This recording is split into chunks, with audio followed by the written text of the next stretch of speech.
A very good morning to everyone.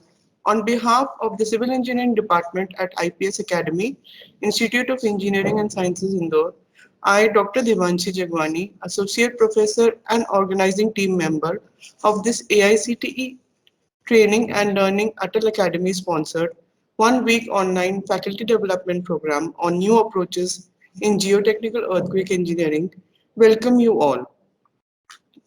AICTE Training and Learning ATAL Academy is established with a vision to empower faculty to achieve goals of higher education such as access, equity, and quality.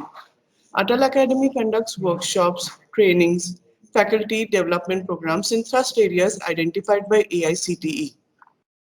IPS Academy Institute of Engineering and Science is a UGC autonomous institute affiliated to RGPV. It is one of the leading private self-financing institutes devoted to imparting quality engineering education. The institute is established in 1999 and ranked 42 among the top engineering colleges in country, 32 amongst the private engineering colleges in country by Times of India, and is top preferred institute for education among self-financing institute in MP by CSR. So the oldest and most elegant branch of engineering profession is civil engineering due to the fact that it is related to almost all aspects of civilization. The department was established in 2004. Now we have MTech in structural engineering and construction and planning management. The department is equipped with more than 15 laboratories, a computer center for research and development, teaching, training and consultancy, 2 labs supported by wardrobes, weather station installed by department to monitor temperature, humidity, soil moisture, wind velocity, rainfall, etc. 3 patents approved and 12 books published by the department. 5 Limca book records registered by the students as well. The UG program is also accredited by the NBA New Delhi. With the hope that burning issues of soil surface interaction, liquefaction soil, engineering seismology, seismic hazard analysis, geospatial mapping, ground motion models, landslides, disaster management, seismic source characterizations, landslide hazard assessments, collapsing soils, dispersive soils, and so on, will be addressed to your satisfaction in this faculty development program we have gathered here today. We are indeed thankful and honored to have with us Dr. Surya Prakash as the guest of honor and also the mm, mm, faculty who will be taking the first session today. He is the professor at NIDM, Delhi.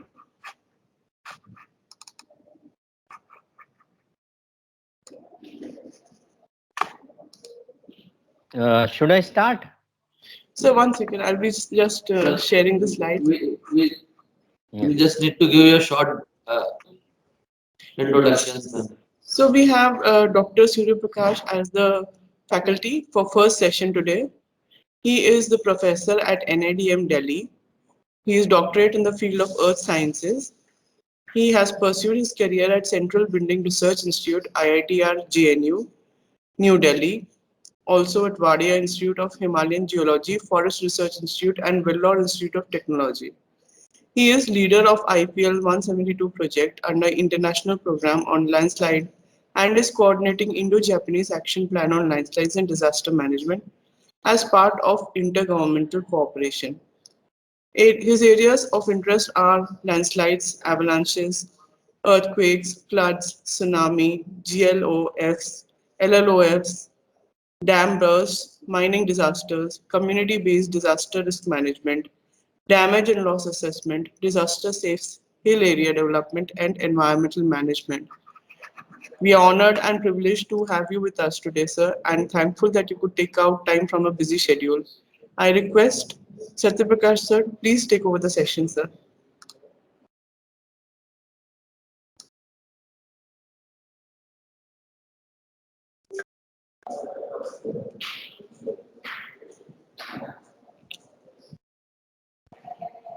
Sir,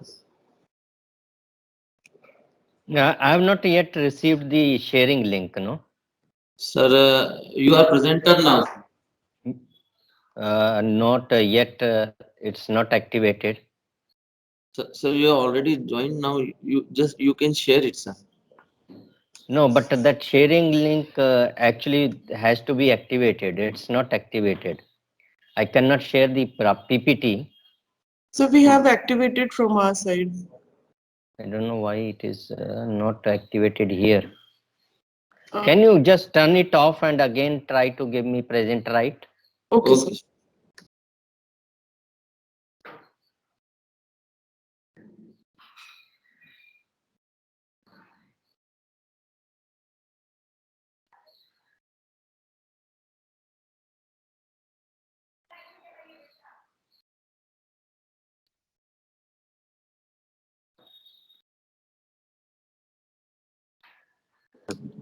So So is please it check coming now. now? No.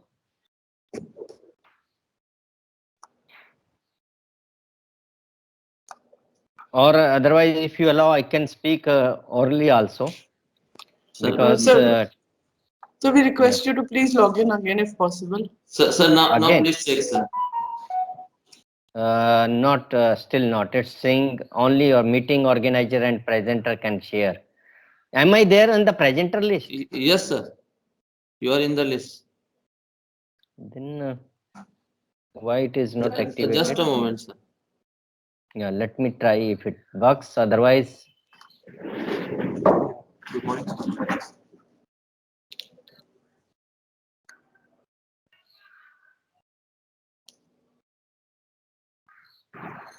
Yes, sir. I have video yeah, presenter. now it is activated. Now Yeah. it is activated, I think. Yes, it is activated.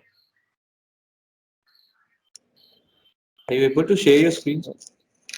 I hope now, are you able to see my PPT? Yes, Yes, sir. sir. Yes. Okay, okay, then Yes, thank you sir. very much. Yes. And good morning to all dear friends. And thanks to the organizers for providing me this opportunity to share my views. Let me tell you that for geoengineers and geoscientists, geohazards are very important area. I have not restricted my presentation only to landslides because this is the first presentation on the overall theme.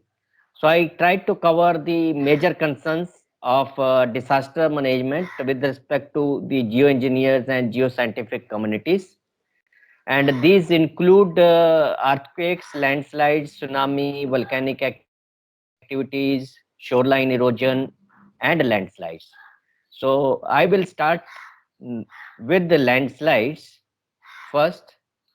And the scenario in the hills, as you can see from these photographs, is very severe in terms of the intense development, both horizontal and vertical, right?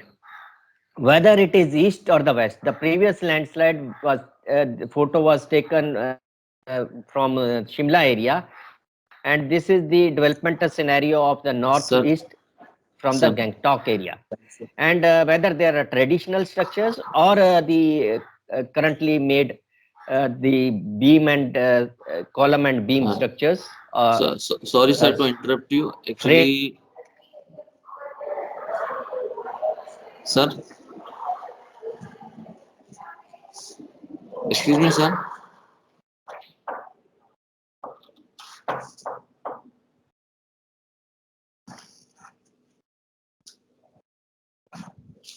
Sir, am I 2 million audible? square kilometer. Excuse me, sir. Yes. Sir, actually, Yeah, we are not able to slide, sir. It is, you are not able uh, to hear. no, sir. See, We are not able to see the slides. We are able to please see all the tell slides. me, Yes, you are able to see the slides or not? sir. We are able to Is see it the slides visible? in all the slides at one time. Uh, Huh? So they are appearing as tiles. They are not appearing as individual slide. They are not appearing as individual. Yes, sir. We cannot see. We're just having an overview of all the sites. No, no, no. Actually, let me open it again. No, no.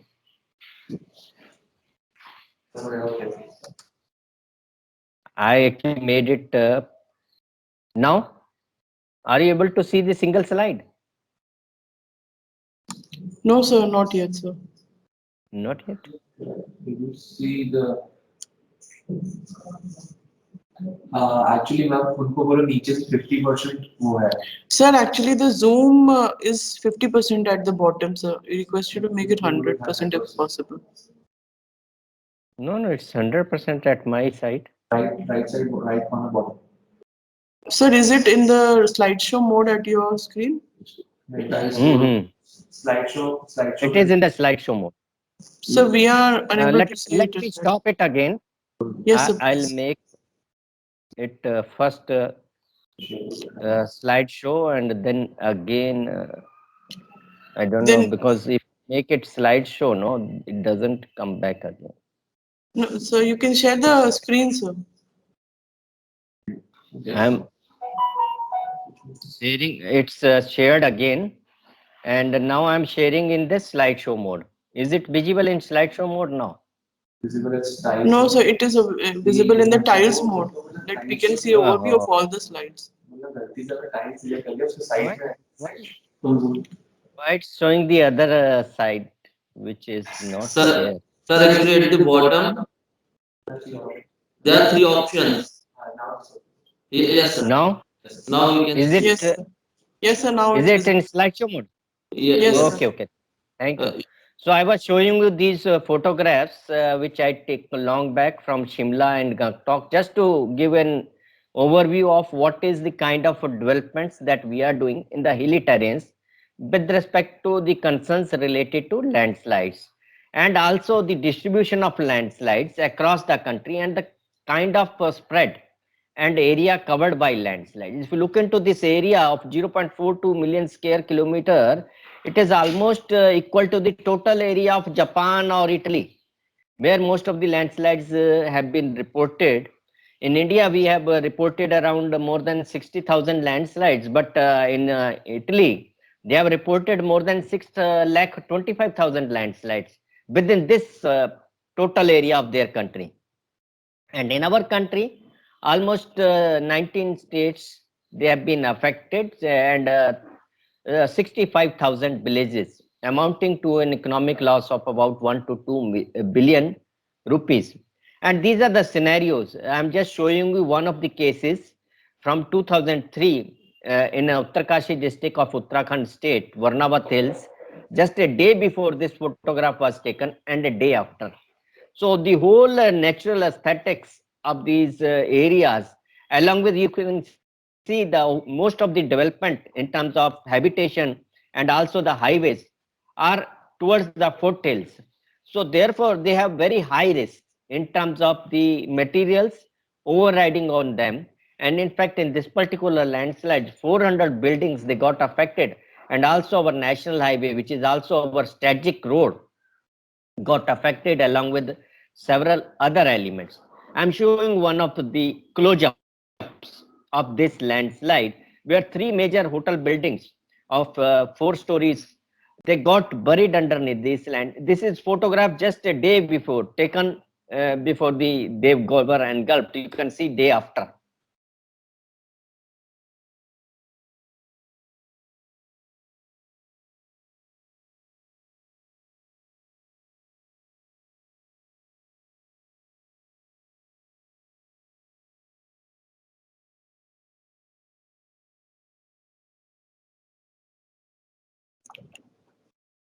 I think we lost the connection from sir side. Please wait.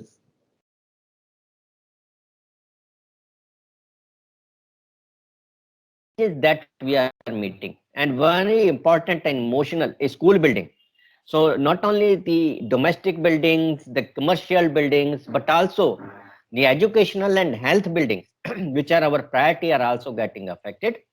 And this is because the building had a landslide from the back, and it killed almost 18 children on 18th August 2010 between the age of 5 to 12 years. So that is the kind of scenarios. The children were sent to the school for education and they got killed. And due to changing climatic conditions, lay landslide, which took place from 3rd to 5th of August 2009, actually killed more than 140 people. So these are the kind of situations that we come. Munsiari landslides at La Jhekla, where 43 people were killed. And these people, they are actually getting buried alive under these landslides.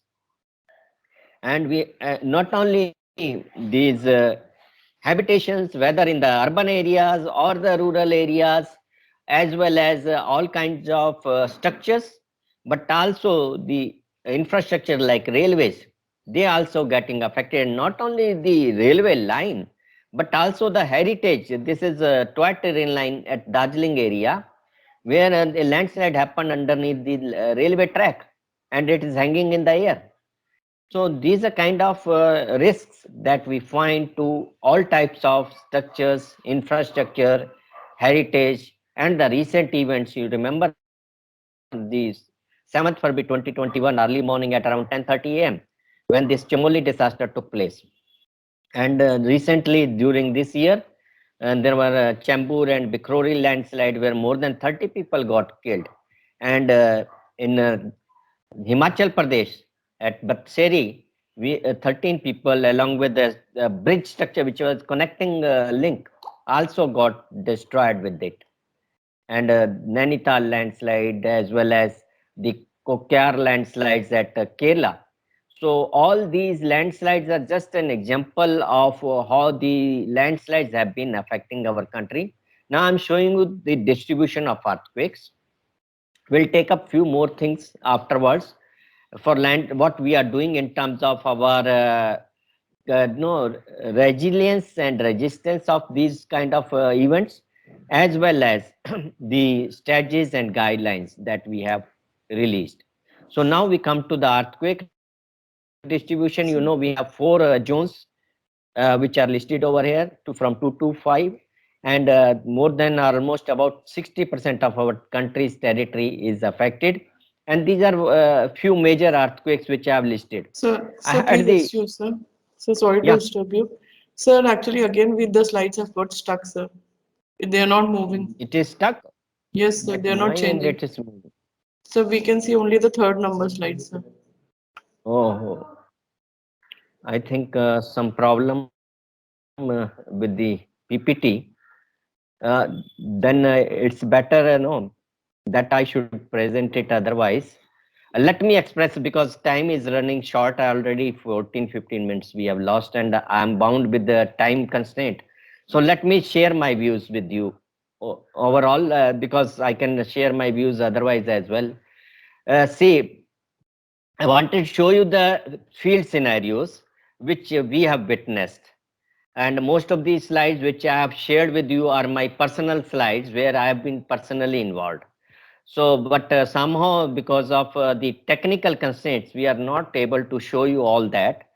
But the major concern that I wanted to share with my professional friends is that in terms of our safe development and resilient development, which is one of our goals under National Policy on Disaster Management, which was released on 22nd October 2009, we have to actually consider all risks, multi-hazard approach, and also develop a culture of risk assessment, prevention, mitigation, preparedness, and efficient response.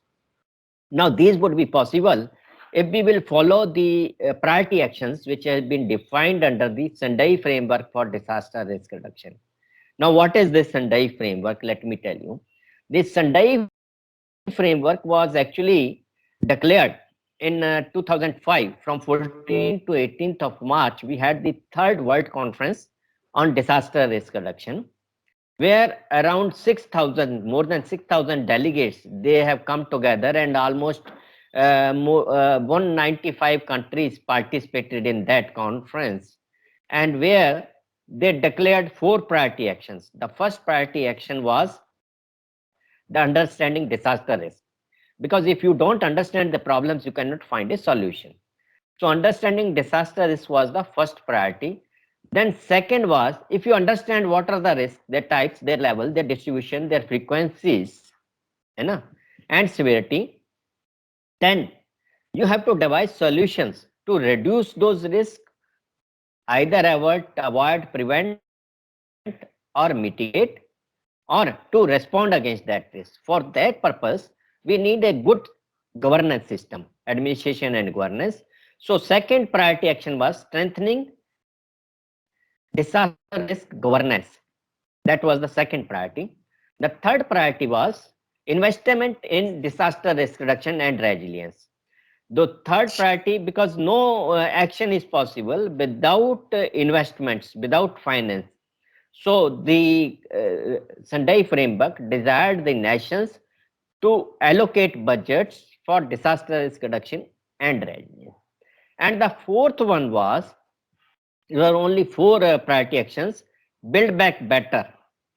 Now, build back better and the early recovery and good recovery practices. That means whatever events have happened in the past, what I was trying to show you through the various examples is what happened in the past or the recent times, to learn from them. Why did it happen? And why did we face those consequences?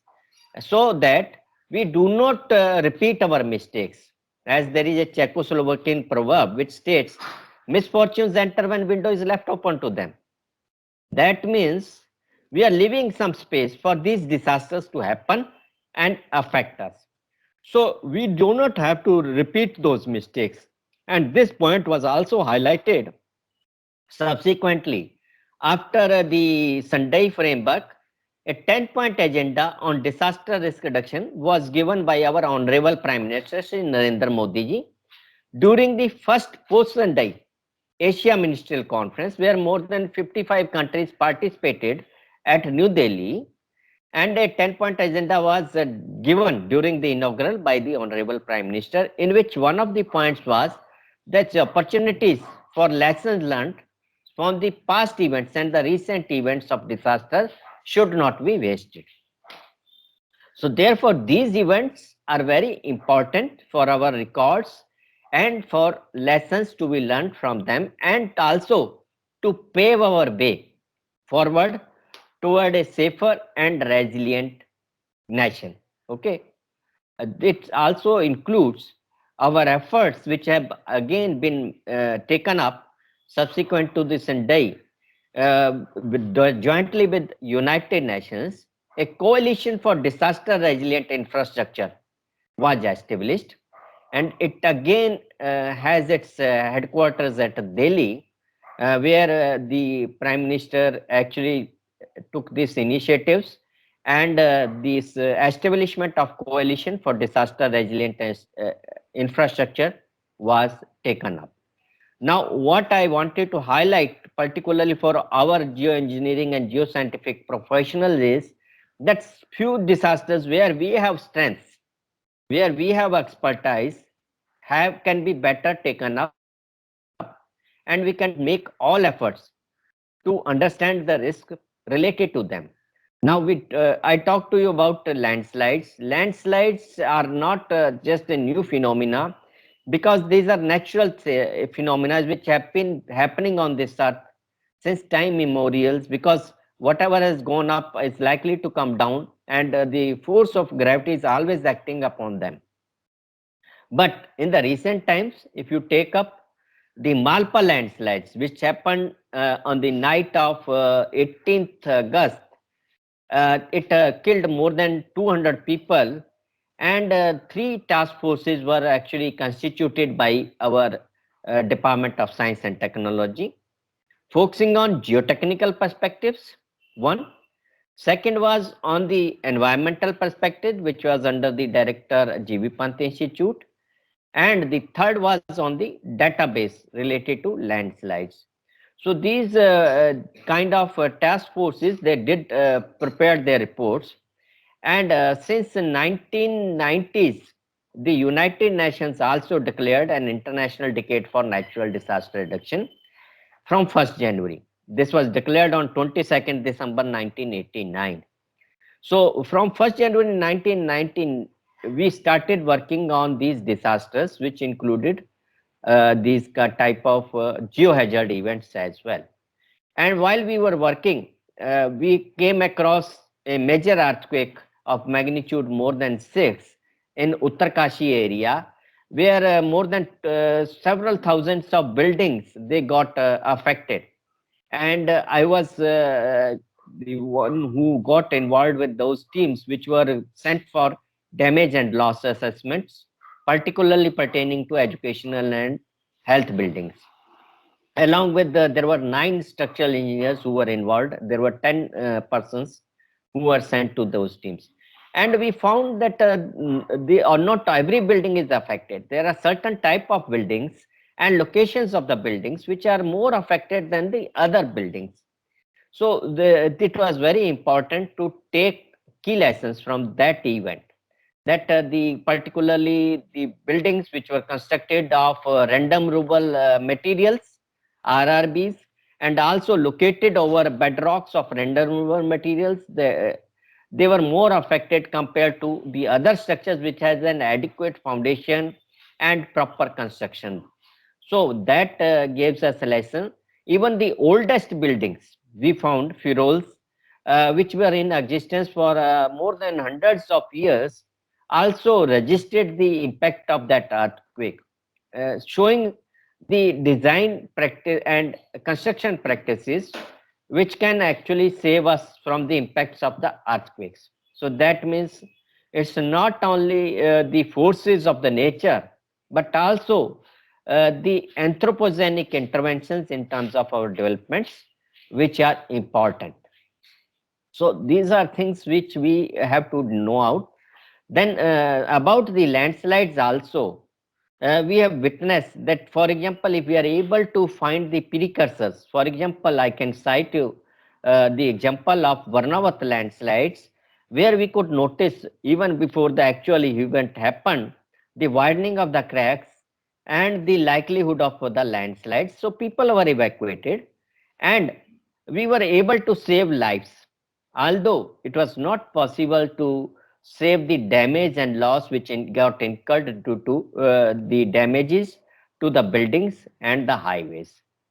But however, life is most important. That is one of the priority under 7 targets which have been defined under Sendai framework for disaster risk reduction. I would like you all to go through that Sendai framework. It is available on the websites of United Nations as well as on NIDM and DMA as well as NDRF. So you can see nidm.gov.in where lots of publications you can find. Then the third most important from our Indian perspective was the tsunami, which happened on 26th December 2004, the Boxing Day, and it killed also thousands of people and inundated the coastal areas and damaged a lot of buildings and infrastructure. So now what we have to look into is the perspectives from the early warning. Can we actually notice the precursors of such events and predict them timely so that people can be evacuated and their lives can be saved? The second is that if we cannot avoid that those areas, the development in those areas, then what kind of practices do we need to adopt? There are several codes which are available in Bureau of Indian Standards, which includes 1893 and also several other similar codes which can be utilized. So we can try to follow those codes, and also the new building construction codes which has been released in 2016 also gives a good guidance regarding different types of hazards that are likely to affect our construction activities and how we can try to actually mitigate those hazards. Then the last hazard that I would like to touch upon is the floods and the flash floods. I was talking to you in the beginning, somehow I could not show you the recent flash flood which happened in Chamoli and also affected a major hydel project at Tapovan and at Rani village, and more than 200 people, almost 204 people, they got killed under that flash flood, which was actually triggered because of a massive rockfall event along with a glaciate body, which later subsequently resulted into a major debris flow along the Rishi Ganga and the Dholi Ganga river valley. And these are the kind of events which are actually reminding lessons to us. किसी शायर ने कहा है कि जगाना आता है उसे कई तरीकों से, दरों पर दस्तक देने खुदा नहीं आता, पड़े रहो सहमे हुए यूं ही अगर हवाओं के पर बांधना नहीं आता. So these disasters we would take as reminding calls to us as professionals, and we have to work in the directions where our fallacies have actually caused the losses or the damages to our structures. So there are a number of events which have been happening, which subsequently, if yeah, anything, anybody else? Am Sir, I please. audible? Yes, sir, you are audible, sir. Please Okay, continue, sir. some sound. If I Yes, sir. take in Yes, sir. terms of earthquakes, which are also because of our territorial activities, where we have active tectonic faults and also the weak geologies, many earthquakes happen. If I talk in terms of these sequences, I remember in my personal experiences after the 20th October 1991 earthquake, which happened in the early morning at about 2:53 a.m. in Uttarkashi, we had another earthquake in Latur, which happened, and then we had an earthquake in 1995 in Shimla, followed by an earthquake in no Jabalpur, which took place in 1997. So number of earthquakes which have happened, and then in 1999 again on 29th March we had an earthquake in Uttarakhand and Chamoli area of magnitude 6.8. Now see the impacts of the sensitivity of the people, that now the earthquake which happened in Chamoli after the 1991 earthquake, which had a magnitude of 6.6, the impacts in terms of losses of life were not high. In Uttarkashi, we lost lives of more than 769 people, while in Chamoli, we lost just 103 lives. But the consequences in Latur, which was in fact a peninsular area where the earthquake of that magnitude of 6.2 was not expected, we lost almost more than 7,600 lives, human lives. So this indicates our actually sensitization, awareness, and preparedness, which are important in terms of safety of lives in earthquake. And subsequently, the Gujarat earthquake, which happened on 26 January, actually taught us more lessons in terms of our reconstruction and recovery policies and plans.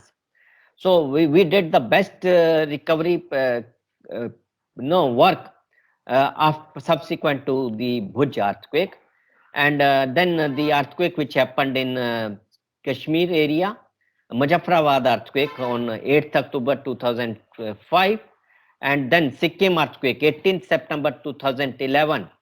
I had personally felt that earthquake at Delhi. It was a Sunday evening around 6 p.m. When this earthquake happened, and it also again caused lot of landslides. So when we are talking about earthquakes, I would also like to pass a message that it's not just the earthquake, but along with the earthquake, several landslides are also taking place in the hilly terrains, which becomes an obstacle and hindrance in our operations as well.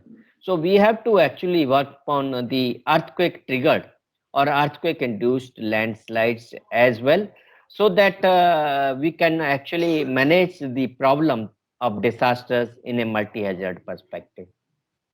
So there are some other earthquakes which our forces have worked, which also includes the uh, earthquake which happened in March on 11th March 2011 in Japan, where our forces went, and that earthquake in fact turned into a triple disaster. Not only the earthquake, it resulted into a landslides and later into a nuclear disasters. So similar consequences.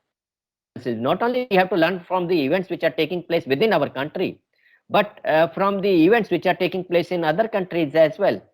I remember I had the chance to work in an earthquake which got triggered during February 2010 in the eastern province of Turkey, Elagi, where an earthquake took place, and many of the scientists from the Middle East Technical University, they visited those areas. I was by chance there at that time, and I had the opportunity to visit those areas, and I could find the impact of the earthquake which happened in Turkey were also similar to what we were witnessing in India, because that was a rural area and adobe constructions which were very adversely affected.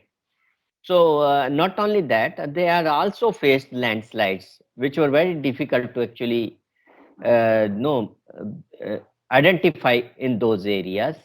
So similarities in terms of the events happening in other areas. For example, in 1999, when the earthquake took place in Turkey, they actually developed a catastrophic earthquake insurance pool, TCIP, Turkish Catastrophic Insurance Pool, to help people in terms of financial support after the damages to the buildings. Now, while they working on that, in subsequent earthquakes, they found that the policy actually considered only the reconstruction, but not the disposal of the debris which is left after the damage and devastation, which itself costs very heavily. So those kind of events are subsequent lessons that we have learned. And not only these Turkey or India or Japan, similar events. I remember the 12th May 2008 when the Sichuan earthquake took place in Sichuan area in China. A lot of damages took place, and they actually what they did, they preserved those areas. Now, the way they worked upon those areas, they constructed a new village adjacent to those areas. Now, they are using those areas which were affected by that Sichuan earthquake as a lessons learned, and the buildings are being kept intact, and this is a field museum and a exhibition for the people to learn from the past mistakes that they have made. In India, we also have to work in those directions. We have to actually create field museums, parks, exhibitions in our country to give lessons to the people about the various events which have destroyed our habitations and the infrastructure. I remember not only China did so, but even in Taiwan, when Kaikai earthquake took place in 1999, they actually created exhibitions and parks, and also kept memorials of those people who lost their lives, so that people remember that these are the people who belong to them, they lost their lives due to the mistakes that were done in our construction practices. So all these are very, very important. These are issues that I wanted to touch upon. Other issues which I want to discuss is the impending risks. Disasters are not over with single episodes. They sometimes leave other events to happen in future. For example, I tell you the example of the recent Chamoli disaster which happened. Now, this Chamoli disaster actually led to formation of a lake in the upstream area, upstream of the Rani village, about 4 kilometers of that in the Rishi Ganga valley, due to the creation of a dam by the debris which was brought from the Gori Rishi Ganga, that river, Dholi Ganga sides, and blocked that Rishi Ganga. Now, this landslide dammed lake is likely to get burst at some time due to pressure of the water which is getting stored and upstream of that area. And if it gets break, that lot of water will come, and and it is likely to cause damage and loss to the downstream elements. Now, how to take care of such breaching? I remember the case which happened in September 1893 at Gona when the Brahi river was blocked. And during that time, the Britishers actually kept a complete watch manually and laid down a telegraph line. At that time, telegraph was just invented and they utilized that. And they got information from there. In 1894, that lake got burst. And the height of that lake was even more than the height of the TD Dam. It was almost 300 meters. So that is the kind of disasters that we are likely to face. And then the kind of monitoring and early warning systems that we need to establish in those areas to protect the people, to help them save their lives, and also prepare ourselves for an efficient response. So similarly, now with the climate change, you may be listening a lot. Now Glasgow has just happened. It ended on 12th of November. And our Honorable Prime Minister had also visited and participated along with a team where the discussions went on the rapid rise of melting of the glaciers due to rise in overall average global temperatures. Now, the rapid rate of rise of glaciers means lot of discharge in the river systems, and also the formation and the volume of the water in glacial lakes where these can actually get burst because of that pressure.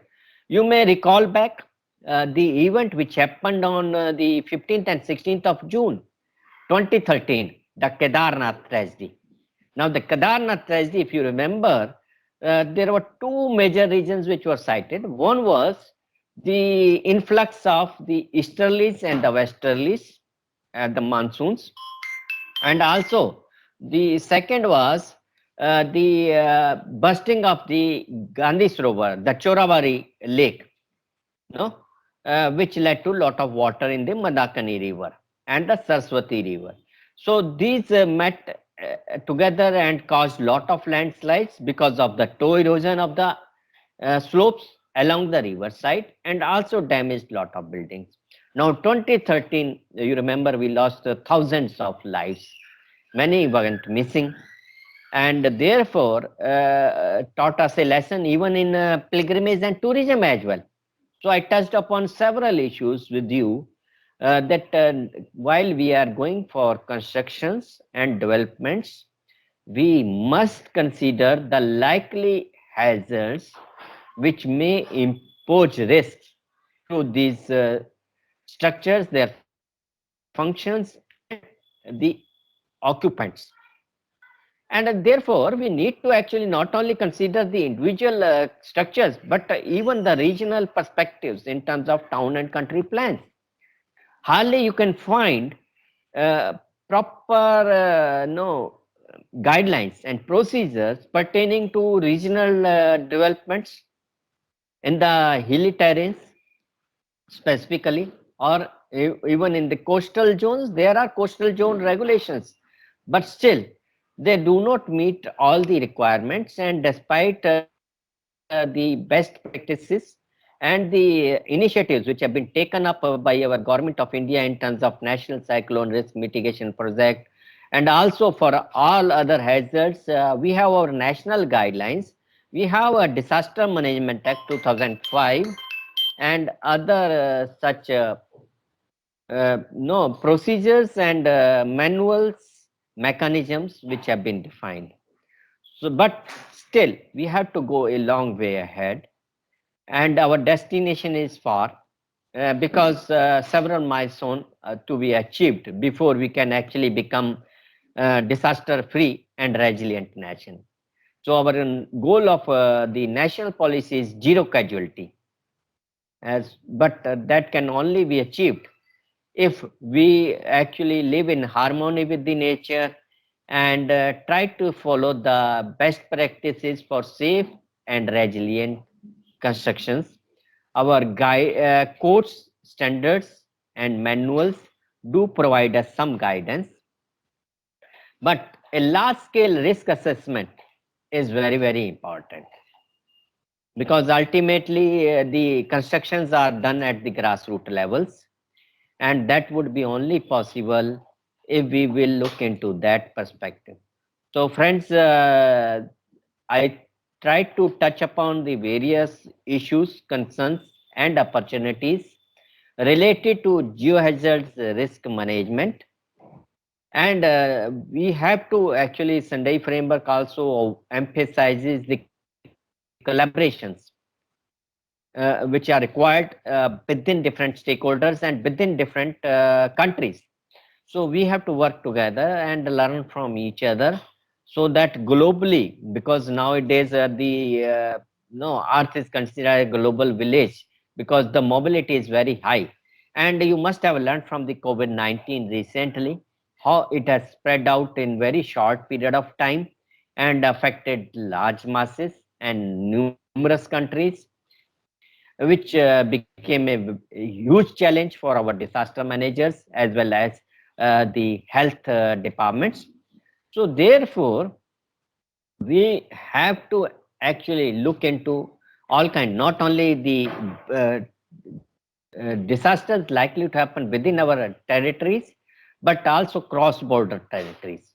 You remember when the Kosi floods took place because of a landslide which took place in Nepal. And similarly, there are many other challenges. I remember the Parechu Lake incident, which happened way back in 2004 and 5, when a lake formed in Tibet area, which is under the administrative territory governance and of China. And that Parechu Lake got burst, and the whole of water came in our Satluj Valley, and many of our structures got affected. So it was around June 2005, if I remember correctly. And naturally, we could actually use our remote sensing techniques and technologies and decipher the likely impacts of that event and avert the loss of life. Although it is not possible to avert the economical and infrastructure damages due to the fixed elements in those places. However, I would say that we must be taking all our steps towards our journey for disaster risk reduction and resilience, and we will try to achieve our goals of the national policy for zero casualty, disaster free, and resilient nation. किसी शायर ने कहा है कि मंजिलें उन्हीं को मिलती हैं जो सफर अख्तियार करते हैं, ऐसे मुसाफिरों का तो यारो रास्ते भी इंतजार करते हैं. So I wish you all the best in your all efforts. I hope more detailed conversations will be there. So due to my shortage of time, I have to actually go to some other uh, platforms. So I'll regret that I could not show my PPT, but I have tried to express my views and share my experiences overall.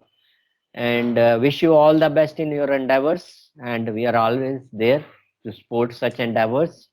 And the,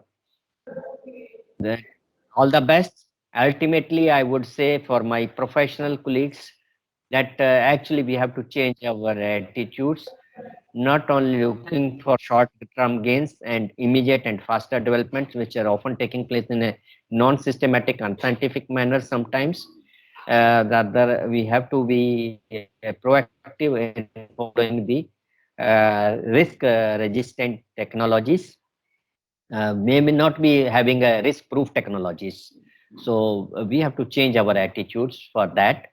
And lastly, I would end up saying that नजर बदलो नजारे बदल जाएंगे, सोच बदलो सितारे बदल जाएंगे, कश्तियों को बदलने की जरूरत नहीं यारो, दिशा बदलो किनारे बदल जाएंगे. Let's move from risk to safety. Thank you very much, and I thank the organizers for providing me this opportunity, and I wish them all the best for the program. Thank you very much, sir. Uh, and Thank you, sir. because of your prior commitments, also you gave us time and enlightened us with your knowledge. And sir, we will be very happy and honored to collaborate with you, not in spreading the knowledge, but also in research work also, sir. So thank you very much, Uh, sir. Thank you, and thanks to all. I'll have to leave now. Yes, Okay. sir. Yes, Thank. sir. Thank you very much, sir. Thank you, sir. So because of prior commitments, Sir had a very short duration, and still he agreed to enlighten us regarding the risk assessment aspect. And as rightly said by Sir, that we need to learn from the experiences that have already happened. So it is important in future to take those experiences and then only move our steps forward. So I request the present Research and Development Dean and also the head of the Department of Civil Engineering, Dr. Amit Sharma sir, to please address the audience and also to brief the schedules. Thank you very much, ma'am. Respected faculty members, organizing members, Mr. Vijay Baradia, Mr. Mohammad Nasim, Mr. Pratyush Motwani, Dr. Devan Jagwani, and dear participants. First of all, because of shortage of time with us, we will keep this session after the lecture of Surya Prakash sir. First of all, I welcome you all on the first day of 1 week online AICT sponsored ATAL FDP on new approaches on geotechnical earthquake engineering. I am very thankful to AICT for sponsoring the workshop and to our president, Architecture Achal Chaudhary sir, for providing the infrastructure to conduct the workshop, and our principal, Ma'am Dr. Archana Kirti Chaudhary and Dr. A.G. Kothari sir, for guiding us throughout the time. Basically, geotechnical earthquake engineering may be defined as the subspecialty within the field of geotechnical engineering that deals with the design and construction of projects in order to resist the effect of earthquakes. It is observed that large concentration of damage in specific areas during an earthquake is due to site-dependent factors related to surface geological conditions and local soil altering seismic actions, which we have seen in many earthquakes that because of liquefaction, all the structure just get dumped into the soil. So this is an example of, or this is a field of geotechnical earthquake engineering. So to reduce the gap and transfer the knowledge, many workshops and technical lectures have been conducted to bring the awareness among the professional engineers. The present workshop is designed to have a broader view on the various aspects of geotechnical engineering interlinked with earthquake engineering. The 1 week workshop aims to address this burning issue by bringing forth students, academicians like you, research scholars, and industrialists, and conduct brainstorming session, which we have already taken one session under a common roof. So I welcome you all participants also to conduct research work related to geotechnical earthquake engineering at our institute, as we are having major equipments such as loading frame of about 110 capacity, uniaxial shack table. Now the two more instruments, one is biaxial shack table and another one is hydraulic actuator, are very soon installed in our state of art lab, heavy structure lab under Modrops, which is again funded by AICT. So once again, I welcome you all. Now, regarding today's session, the next session will be taken by Dr. Nilima Satyam from IIT Indore, and the last one, that is after lunch from 2 to 3:30 p.m., is taken by Dr. Vasily Golubya, who is our partners in research as well as in spreading knowledge, as we are taking his guidance, not only him but also Nilima Satyam madam guidance from time to time. So you will the two more sessions are here, which you have to attend. And right now, the second session will be started at 11:30 a.m. So at presently, if possible, you can attend that inaugural function, which is taken place at AICT. I am sharing the link with you, and at 11:30 sharp, we will again meet for the second session. That inaugural session is for the around 79 FDPs, which are coming under ATAL FDP. So they have different starting time, but most of them are starting from 6th only. So I request you all to attend that inaugural session also. Thank you very much. And we will meet again at 11:30 sharp. I am sharing the link with you. So participants can find the link in the chat box for the inaugural session of 79 FDPs, ATAL FDPs, which are. Attendance link is there also. Yeah, we have also shared the attendance link in the chat box for the first session. You can please fill in the form which is shared to you.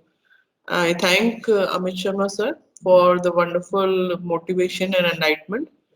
The FDP is of total 5 working days. There will be 15 technical sessions, 3 sessions each day from 10 a.m. to 4 p.m. with 1 hour of lunch break. We hope that you might have received the schedule in the WhatsApp group by now. Each session is approximately of 1.5 hours with eminent speakers like Dr. Surya Prakash from NIDM Delhi. He just gave the session. Dr. Linima Satyam from IIT Indore. Dr. Vasily Golubev from Moscow Institute of Physics and Technology, Russia. Dr. Aditi Singh from the Sarla Birla University, Dr. Pankaj Bajaj from NIMS University, Jaipur, Dr. Khare from SGSITS Indore, Dr. Manoj Chaitanya Sanghvi from LD College of Engineering, Ahmedabad, Dr. Tarun Rajak from SSIPMT, Raipur, Dr. Hemant Kaushik from IIT Guwahati, and Dr. Aditya Parihar from Thapar Institute of Engineering and Technology, Punjab. At the last day, there will be valedictory followed by assessment as instructed by AICT ATAL.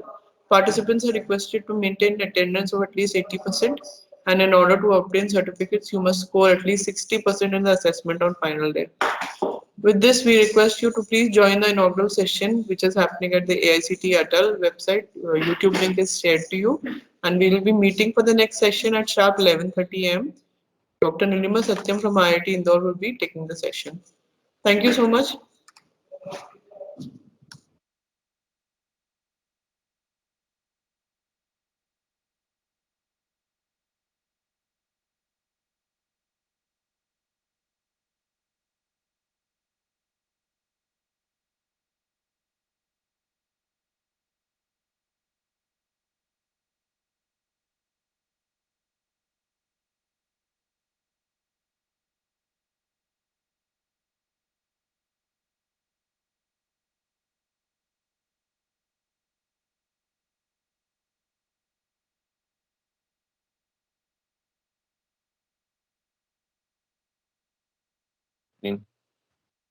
ऐसा बदल सकते हैं क्या background?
अपन एक काम करते हैं, इधर पे ये ले लेते हैं।